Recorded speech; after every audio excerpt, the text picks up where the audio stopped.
उसी दिन इस्तीफा दे दूंगा। उन्होंने यहाँ पर यहाँ काम होना नहीं होना, बैठ के बात कर रहे हैं ना, आप तो मुझसे कर रहे हो, मैं तुमसे कर रहा हूँ। वहाँ पर गेट पे खड़े होकर उन्होंने एक ही फिक्स डायरेक्ट चलो चलो चलो। मैंने 16/2/19 को लिखित में उनको लेटर दिया। मैंने कहा साहब मेरी सुनवाई नहीं हो रही है, मेरे आवेदन आती हैं, उन पर आप कार्रवाई करें।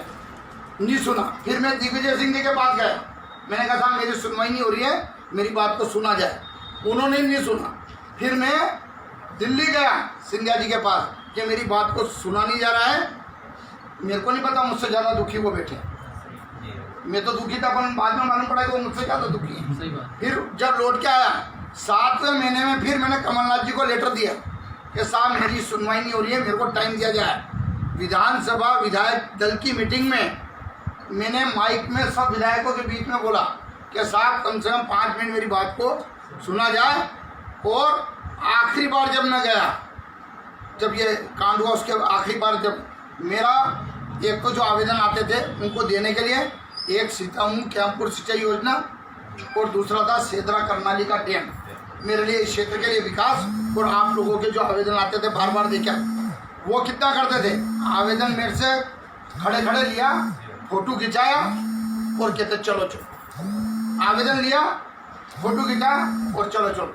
और जब मैंने प्रवीण नाम सुना उनका, ये प्रवीण जी कक्कड़, उनका गनमैन मुकेश जाट, उनसे मैं बोलता हूँ और मेरे तराई भरा जाती आंखों में। मैंने कहा इनसे बोलो कि एक बार मुझसे मिल ले, कि मेरे को बहुत ज़रूरी मेरे क्षेत्र की बातें करनी है, मेरे को टाइम दे दे। वो यहाँ तो कहते कि मध्य या मंदसौर से मुख्यमंत्री मंदसौर का मुख्यमंत्री ये, और यहाँ मंच पे तो कहते हैं और वहाँ बोलने को तैयार नहीं। और आखिरी मैंने कहा आज आखिरी बार जा रहा हूँ। वो ये रोहित मेरे साथ जो लड़का है ना पानी का, ये लड़का मेरे साथ था। मैंने कहा आज तो वो कक्कड़ जी और जाट, वो मुकेश जाट, उनके पास मेरे को खड़ा करा। मैंने कहा आज आखिरी बार है। और जैसे ही मैं लेके गया ये आवेदन, मैंने कहा साहब ये मेरे थोड़े काम है, ज़रूरी है। तो उन्होंने कहा यहाँ करूँगा, चलो चलो। मैंने कहा मेरा बाप के मुँह चलो चलो तो आर पार की चलो चलो आर पार की लड़ी। क्योंकि फिर जब मेरा उस पद पे रहने का अधिकार नहीं है, जहाँ 15 महीने एक विधायक को खाली बैठ के 5 मिनट अगर बात नहीं करी जाए तो फिर पद को रख के क्या चाटूँ क्या? हमें 15 महीने तो निकाल दिए थे, ये 2-3 साल और निकल जाते। फिर आपके बीच में मैं कहता कि साहब कमलनाथ जी ने मेरी नहीं सुनी, तो तुम क्या कहते लड़ाई कर रहे हो, कुछ बोल रहा है। अगर लड़ाई लड़ी तो ओपन आमने सामने लड़ी। और एक और ये आपके माध्यम से कह रहा हूँ, आज अच्छा मौका है।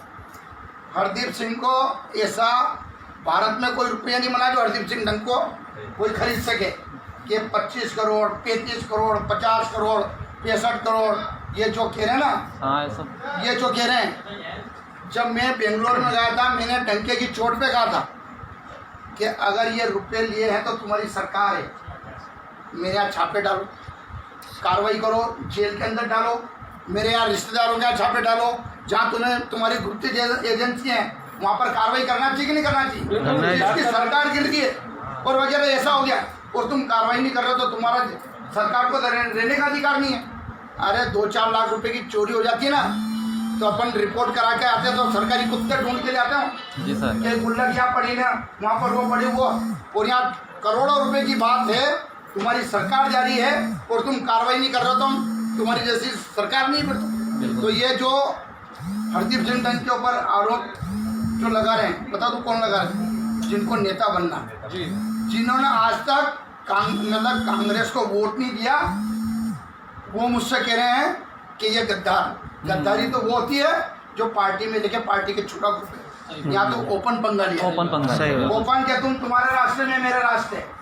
और बजरंगबली का आशीर्वाद है, सच्चाई की जीत होगी, सत्य परेशान हो सकता है और कहीं ना कहीं मजबूती और मजबूत। और ये जितनी भी ये कर रही है, ये 35 न 50, मैं तो अभी जब मंच पे हुआ था, जब इनके कारनामे जब खुलेंगे नहीं तो एक नजर नहीं आएगा क्या ये और ये काय के लिए गई है सरकार? ये दलालों के कारण के।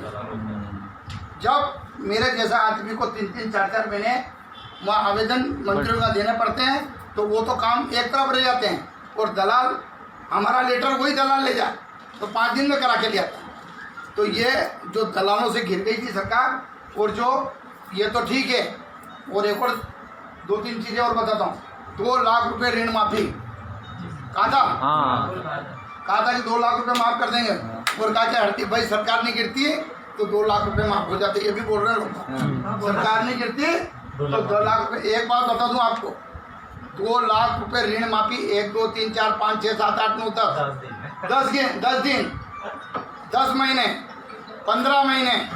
एक तो सबसे बड़ा धोखा करा कि आपने 2 लाख का ऋण माफ नहीं करा, वो तो आपने गलती करी 15 महीने।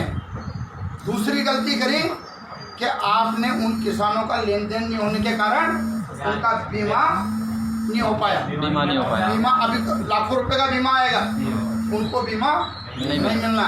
और तीसरा सबसे बड़ा धोखा करा उन्होंने किसानों के साथ कि जिस दिन ऋण माफ हुआ तो क्या उस दिन ब्याज बंद करना था कि नहीं करना था? करना था।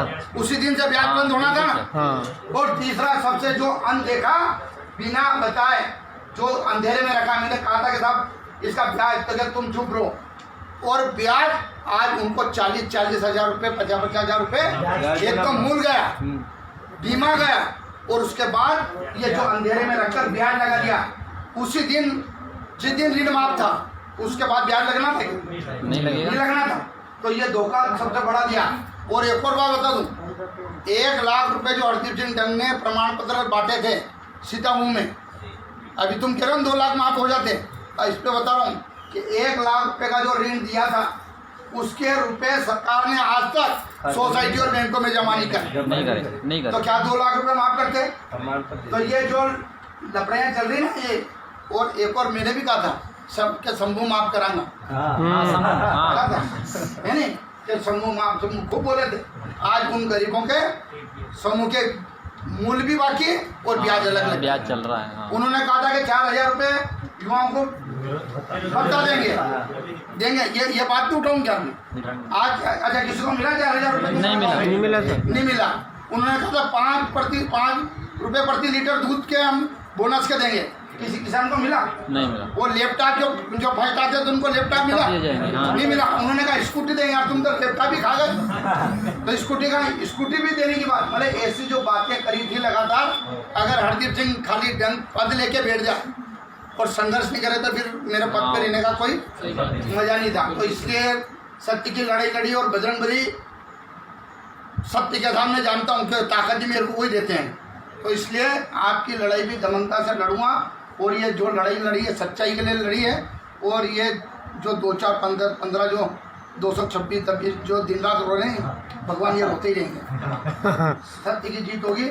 और आपकी लड़ाई फिर कह रहा हूँ कि दमनता से आप जो जिस विश्वास से मेरे पास आए हैं उस विश्वास में खरा उतरूँगा और आपकी बात दमदारी से रखूँगा। ये आपको